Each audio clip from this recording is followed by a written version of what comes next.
কখনো লক্ষ্য করেছেন আকাশের রাজা ঈগলের পিঠে বসে যে পাখিটি সবচেয়ে বেশি সাহস দেখায় সে শক্তিশালী নয়, সে কাক।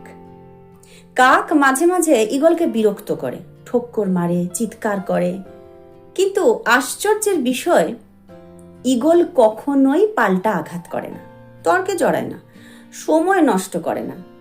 সে করে একটাই কাজ, নিজের ডানা মেলে আরো ওপরে উঠে যায়, এত ওপরে যেখানে বাতাস পাতলা, অক্সিজেন কম। সে উচ্চতায় কাক বেশিক্ষণ টিকতে পারে না, অল্প সময়ই সে নিজেই আলাদা হয়ে পড়ে যায়। ঈগলকে কিছুই করতে হয় না, উচ্চতাই তার উত্তর। এই গল্পটা শুধু পাখির নয়, এটা আমাদের জীবনের আয়না। জীবনেও এমন অনেক মানুষ থাকে যারা নিজের সীমাবদ্ধতা ঢাকতে গিয়ে আপনার অগ্রগতিকে প্রশ্নবিদ্ধ করে, যারা নিজের অপূর্ণতা ভুলতে গিয়ে আপনার স্বপ্নকে ছোট করে রাখে।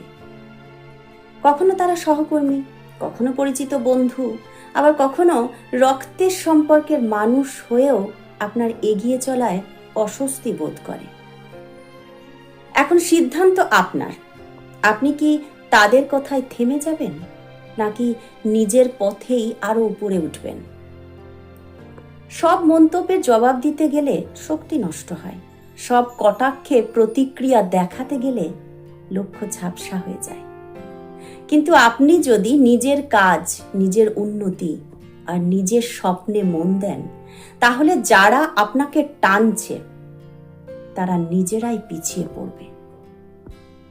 উচ্চতায় ওঠা মানে শুধু টাকা বা পরিচিতি নয়, উচ্চতা মানে নিজের চরিত্রকে দৃঢ় রাখা, অপ্রয়োজনীয় শব্দ এড়িয়ে ধৈর্য ধরা, নিজেকে নিয়ন্ত্রণ করার শক্তি এবং নিজের মূল্যবোধের পাশে দাঁড়ানোর সাহস।